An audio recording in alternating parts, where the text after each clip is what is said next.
Hey, Kyle here with winthehouseyoulove.com. In this video, we're covering VA loans versus the median US home price. So make sure to watch the first video so you can understand what in the world we're talking about with some of this debt to income math. Just a quick recap of our scenario here. VA loan, median home price, $347,500.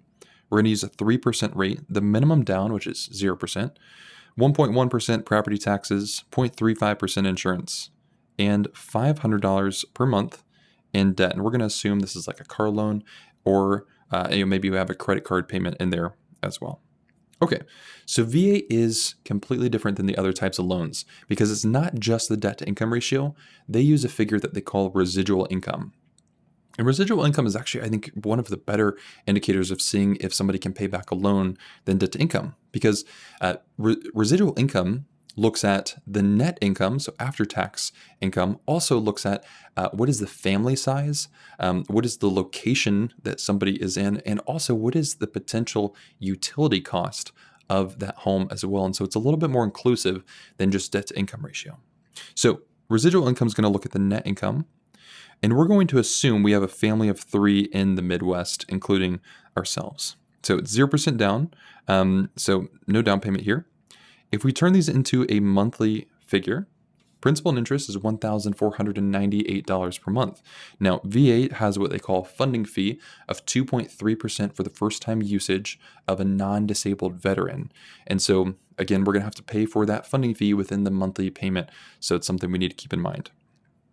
Mortgage insurance is $0 per month. We paid the funding fee in the loan, so it is $0 per month for mortgage insurance. Taxes is $318. Homeowner's insurance is $101, and that gives us a total of $1,917 per month for the VA loan. Okay, so now what we need to do is figure out how much residual income we need to have remaining. And so residual income is basically we have our gross pay, then we have our after-tax pay, after we pay our mortgage, and then after we pay our debts, how much money is left over. That's residual income. And so VA basically says that if we're going to max out our residual income, what we need to do is we need to have 120% of the residual income left over each month. Okay, I know this is a little tricky, so stay with me. So what you can do if you want to figure out your own is you can Google VA residual income chart. And what it will do is you can look at your location and then your family size, and it will tell you what your residual income is needed to be. So for a family of 3 in the Midwest, it's $889 per month. So that means after taxes, after we pay our mortgage, after we pay our minimum monthly debts, we would need to have $889 left over every single month. Now, we need to multiply that times 1.2 to get 120% of that. So that gives us $1,067. So we need to have $1,067 left over every single month to be able to max this out. All right, so we're going to come back to that here in a little bit. Let's take our monthly mortgage payment, add on our debt to it, and then also we need to add $280 to this. So this is where VA puts in the utility cost consideration. So VA's rule is you take 14 cents for every square foot as a utility cost.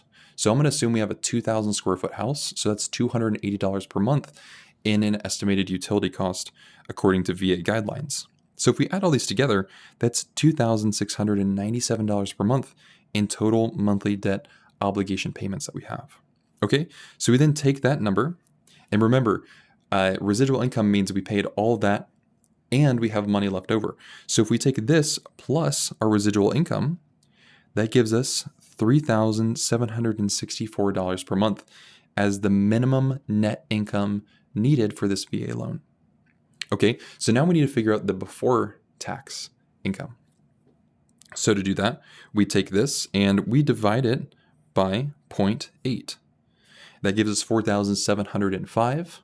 Take that number and multiply it times 12, and that gives us our yearly minimum income needed. $56,460.